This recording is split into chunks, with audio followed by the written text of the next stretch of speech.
अनुराग जी को जय श्री राम। अनुराग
साथ ही मेरा अनुरोध रहेगा आप सबके चेहरे और आपके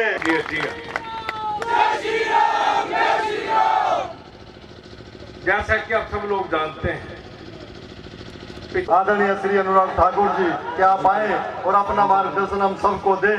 भारत माता की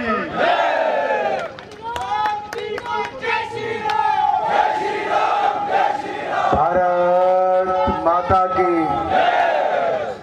भारत माता की। जिसको कुर्सी नहीं मिली उसकी आवाज ही नहीं आई। मैं देख रहा था जो रस्सी के बाहर वाली तरफ खड़े हैं। एक तो चौधरी साहब आपकी सभा में टेंट भी छोटा पड़ गया, कुर्सियां भी कम पड़ गई।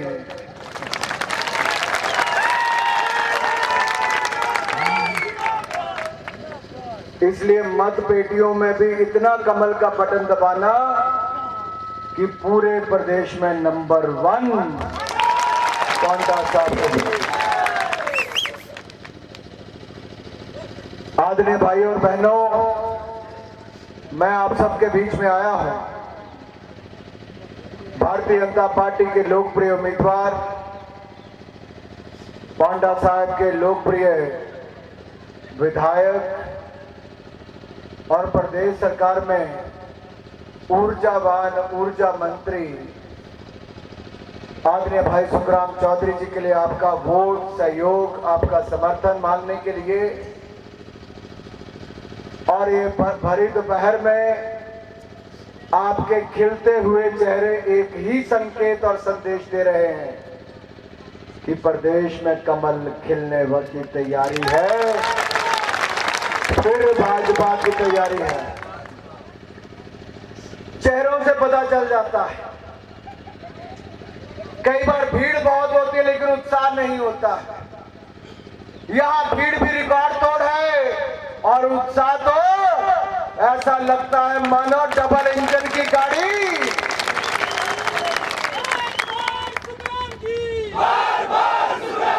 ऐसा लगता है डबल इंजन की गाड़ी। भाजपा संग पहाड़ी, भाजपा संग पहाड़ी मेरे भाइयों। और गुरुओं की इस नगरी में मैं आया हूं पांडा साहब गुरुद्वारे में मुझे बहुत बार आने का अवसर मिला। मित्रों, मैं तो इस मंच से खड़ा होकर ये कह सकता हूं, हिंदुस्तान में आजादी के बाद करतारपुर कॉरिडोर को किसी ने खुलवाया तो नरेंद्र मोदी जी ने खुलवाया है मेरे भाइयों बहनों। गुरु नानक देव जी का 550वां प्रकाशोत्सव हो या गुरु तेग बहादुर जी का 400वां प्रकाशोत्सव हो, ये भी देश में धूमधाम से मनाए गए तो नरेंद्र मोदी जी के समय मनाए गए। और हेमकुंड साहब तक भी रोपवे बनाने का काम किया तो ये भी नरेंद्र मोदी जी की सरकार ने किया।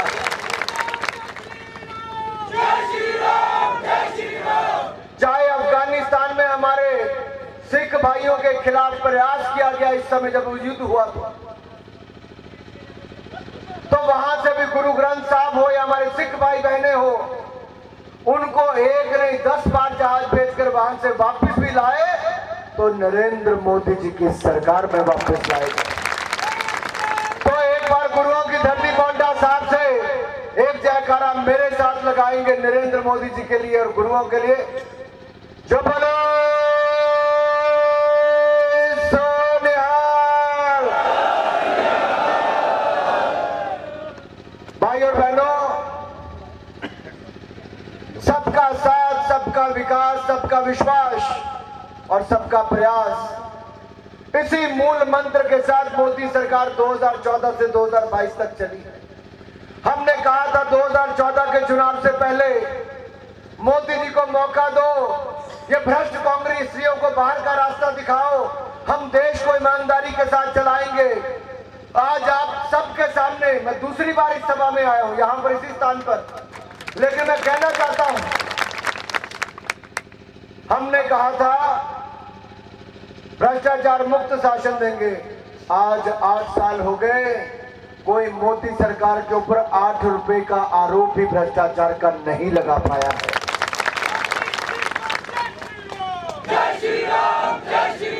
मोदी जी ने गरीबों के कल्याण के लिए क्या काम किया, आपके सामने एक तस्वीर पेश करना चाहूंगा।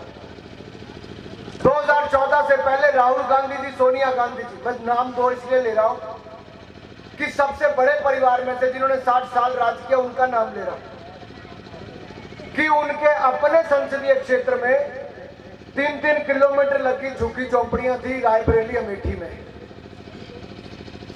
और उन झुग्गी झोंपड़ियों में बेचारे लोग कौन रहते थे? गांव कच्चे मकानों से भरे हुए, कच्चा मकान, झुग्गी झोंपड़ी, लाइटें, बिजली का कनेक्शन नहीं, लकड़ी काट कर लाना, चूल्हा जलाना, शौच करने के लिए 3 किलोमीटर दूर जाना, पानी भरने के लिए 4-4 किलोमीटर दूर कुएं तक जाना। क्या जीवन था गरीबों का? बीमार हो जाए तो जमीन गिरवी रख के अपना इलाज करवाना। आपने नरेंद्र मोदी जी की सरकार बनाई, 3 करोड़ 22 लाख लोगों को पक्के मकान बना कर दिए, हर घर को बिजली का कनेक्शन दिया, 4-4 LED के बल्ब दिए, हर बहन को रसोई गैस का सिलेंडर चूल्हा दिया, हर घर को नल से जल की सुविधा दी, 12 करोड़ शौचालय बना कर दिए, आपके पक्के खाते खुलाए बैंक में, खातों में पैसा डालने का काम भी किया। और आयुष्मान भारत हिमकेयर में 5-5 लाख का इलाज भी मुफ्त में करवाने का काम नरेंद्र मोदी जी की सरकार ने भारतीय जनता पार्टी की।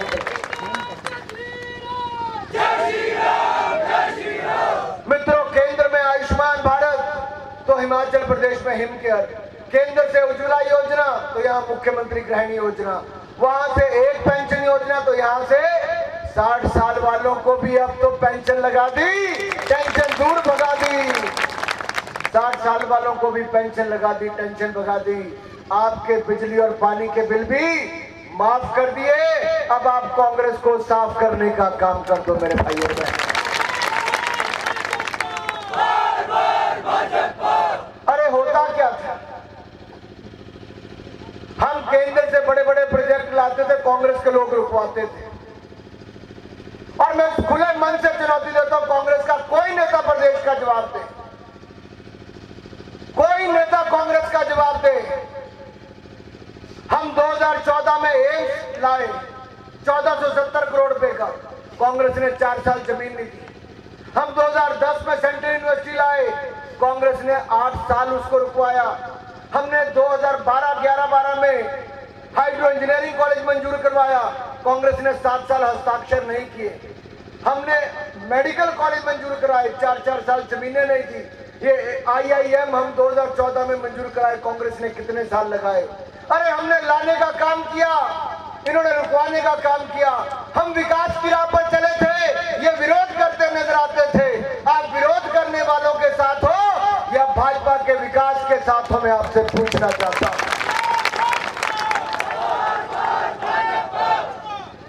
आप विकास चाहते हो कि नहीं चाहते? आप हिमाचल को आगे बढ़ना चाहते हो? हिमाचल को आगे देखना चाहते हो? तो हिमाचल का गेट यहां से पौंटा साहब से शुरुआत होती है। ऊर्जावान ऊर्जा मंत्री सुखराम चौधरी जी को इतने वोट से जिताओ कि अब की बार जब डबल इंजन की सरकार बने तो विकास की रफ्तार हो, फिर भाजपा सरकार हो, फिर भाजपा सरकार हो।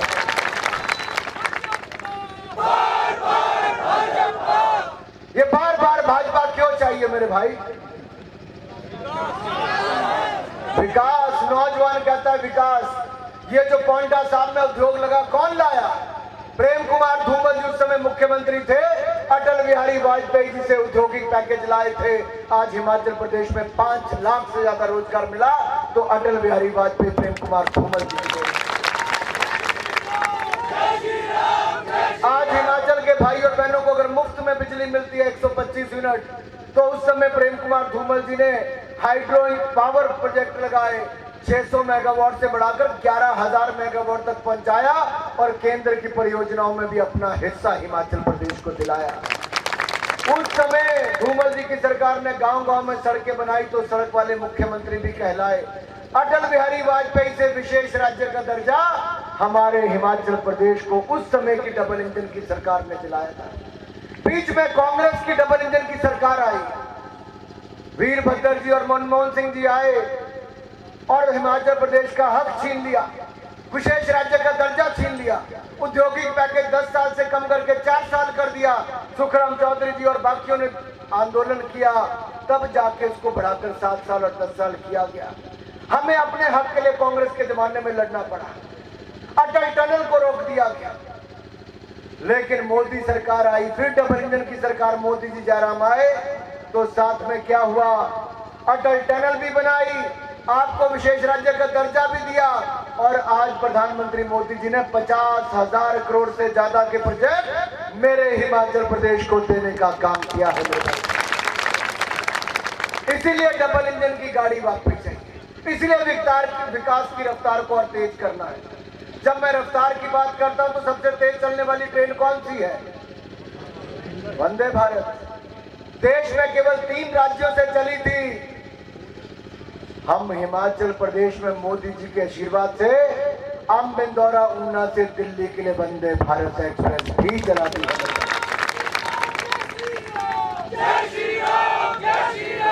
मित्रों, पूर्व सैनिक भाई 1 रैंक 1 पेंशन मांगते थे, 30 सालों से किसी ने कुछ नहीं किया। मोदी जी आए, मेरे फौजी भाइयों की मांग को पूरा किया। मैं मोदी जी का बहुत बहुत धन्यवाद करता हूं। 1 रैंक 1 पेंशन देने का काम किया। हमारे फौजी भाई वहां पर जम्मू कश्मीर में बुलेट प्रूफ जैकेट मांगते थे, लेटेस्ट हथियार मांगते थे, पथराव की घटनाओं को रोकने के लिए सरकार को गुहार लगाते थे। कांग्रेस की सरकारों ने कुछ नहीं दिया। मोदी जी आए, 2 lakh bullet proof jacket make in India बनाकर दे दी, लेटेस्ट हथियार दे दिए। यहां पर हिंदुस्तान में ब्रह्मोस मिसाइल बना दी, INS विक्रांत युद्धपोत वॉरशिप बना दिया, लड़ाकू विमान हिंदुस्तान बना रहा है, टैंक से लेकर गोले बारूद अब हिंदुस्तान बना रहा है। हम दुनिया पर निर्भर नहीं, हम आत्मनिर्भर भारत से भारत को आगे बढ़ा रहे हैं।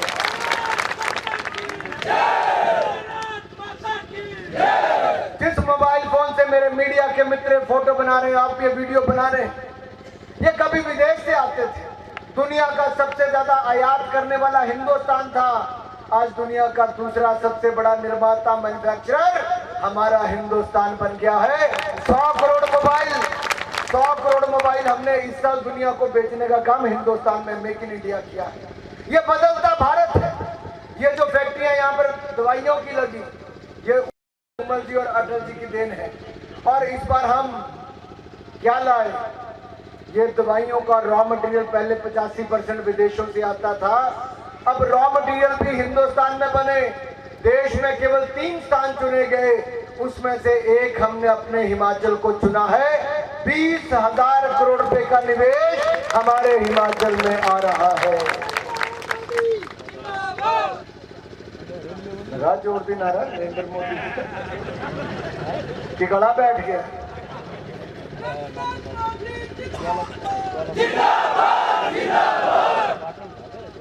मुझे तो लगा था सुखराम जी ऊर्जा वाले, यहाँ के तो नौजवानों में, युवाओं में ऊर्जा कूट कूट कर भरी। आपके नारे को देख के लगता है आपने मन बना लिया है।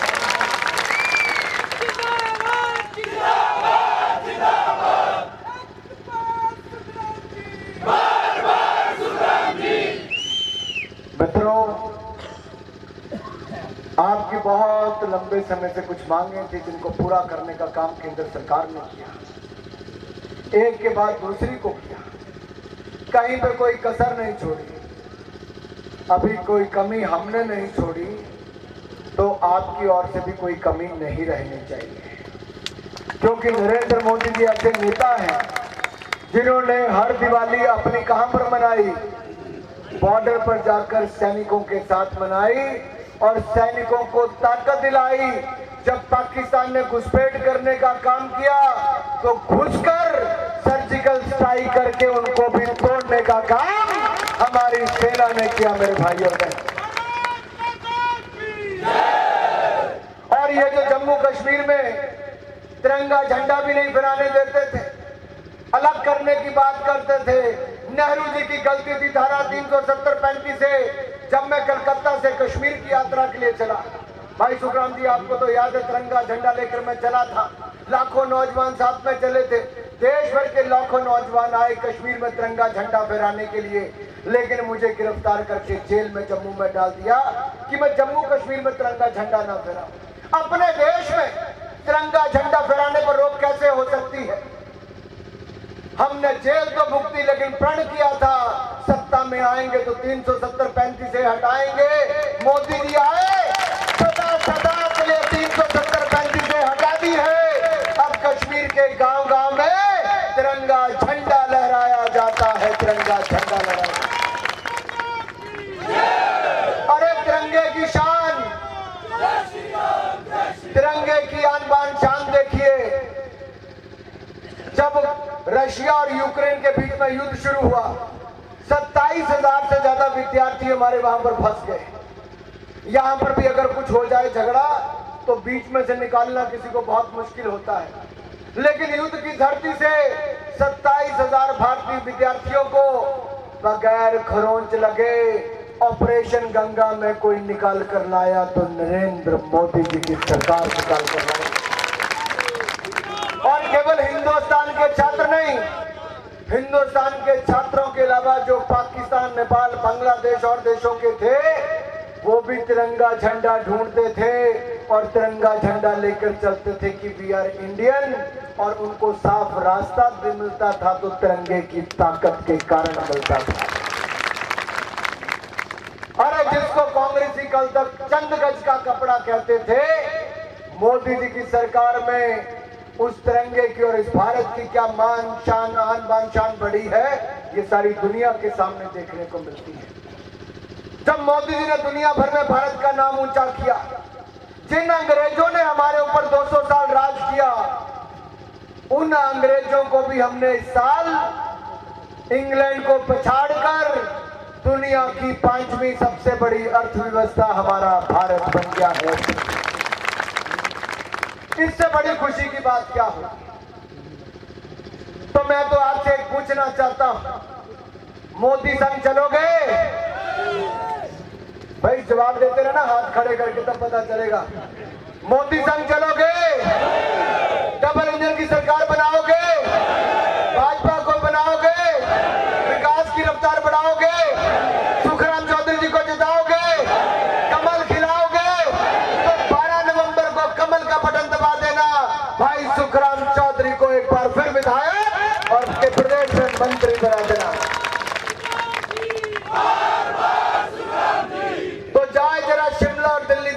तो बोले भारत